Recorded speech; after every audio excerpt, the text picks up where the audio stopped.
Gospel Thursday, December 19, 2024. Reading of the Holy Gospel according to St. Luke.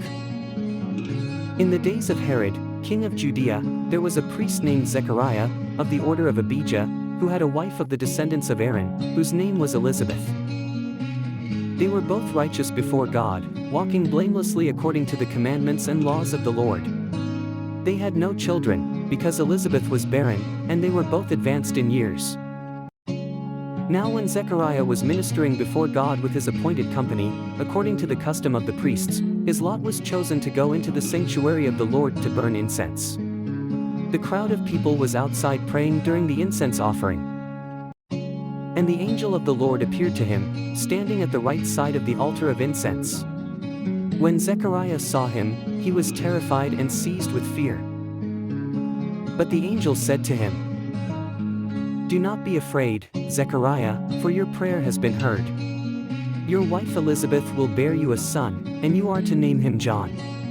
You will be glad and rejoice, and many will rejoice at his birth. For he will be great in the sight of the Lord. He will drink no wine or strong drink.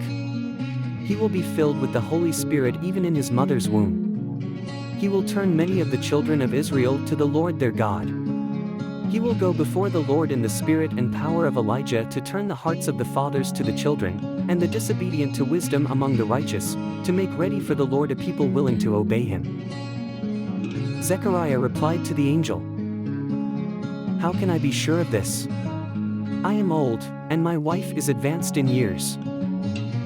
The angel answered and said to him, "I am Gabriel, who serves in the presence of God.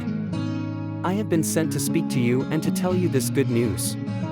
But you will be mute and unable to speak until the day these things happen, because you have not believed my words, which will be fulfilled at their proper time."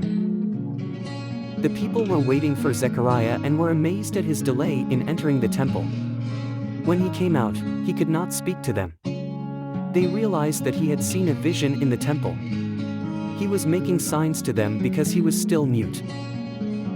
When the days of his service in the temple were over, he returned home. After a few days his wife Elizabeth became pregnant, and he stayed at home for 5 months.